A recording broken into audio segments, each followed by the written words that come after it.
Now, the Sure. performance that we saw from the President of the United States last night, to some extent, was a vintage performance and fits the pattern of his recent behaviours. Let's remember just what he's done so far, and it'll make sense in a moment. We had the motorcade when he had COVID, arguably, well, not putting his Secret Service detail at great risk. Then the Evita balcony moment later in that same day. Off comes the mask, as you can see. And only today he tweeted a satirical story as if it were real.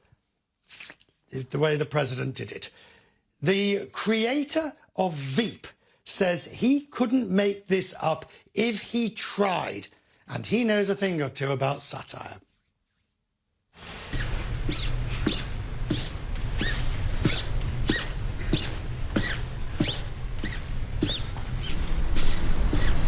Oh my God.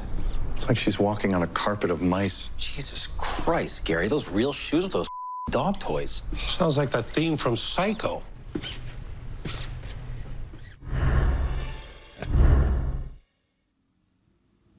Now, Veep airs on HBO, which of course, Veep airs on HBO, which is shares the parent company with CNN. Armando Iannucci is with me, the man behind Veep. He joins me now.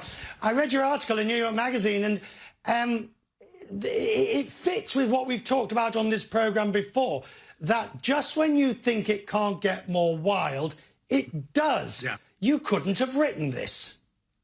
No, all for the days when the president had having squeaky shoes was the main headline. Yeah, I think it goes back to the point you were making with David. He is an entertainer, Donald Trump. You know, he is a ratings fanatic. You know, and it all started with him exaggerating the inauguration crowd. He tweets regularly about the size of the audience that he gets at rallies. He finds any opinion poll that has him ahead. He's obsessed with numbers. And I think that's why he can't change, because actually he courts people who will applaud him. That's what he's used to, and that's what he'll keep on doing.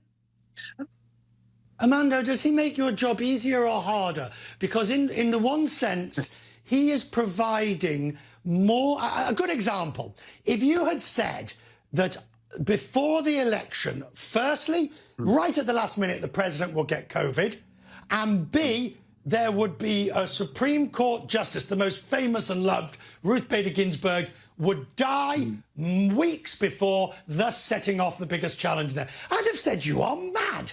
This would never happen in a book or a film. That would be reality jumping the shark, really. Well, the thing that has changed is that when we did shows like Veep, there were a set of agreed norms and rules by which politics was conducted. And what we did in every episode was show how those rules were sometimes bent and occasionally broken. But when a president says, you know, I can shoot someone in the face in the middle of Fifth Avenue and still get elected, there are no rules. That's the point. There are politics is governed, and therefore it's very difficult to show that lack of rules being broken. And therefore we're in this sort of strange fantasy land where something more bizarre than the day before happens, and yet it's happening in the real world. Right. Was this inevitable?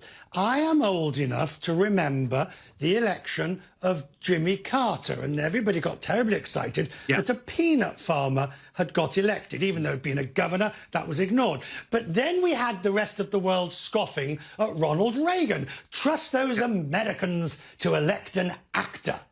Therefore, if we follow that line, Armando, to its logical conclusion, do we end up with the reality show?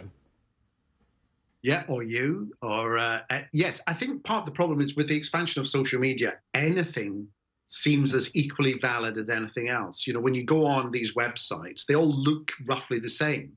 So you can have something, you know, an article from the Washington Post, but when it's put up, something that's been put up on Breitbart or wherever, you know, the look of it is the same. And therefore it's very difficult to judge what is true and what's real. And once that blurring of what is real and what is false happens, then we're in a kind of strange we're through the looking glass. You know, we talked about QAnon. The QAnon and their contact with the Republican movement means that, you know, this is going to continue irrespective of whether Trump wins the next election. And for you, as you sit down to write the next, bearing in mind that whatever you write, frankly, much as I love your work, sir, but whatever you write, it will be eclipsed by the reality of the last 4 years. So which way will you write in future?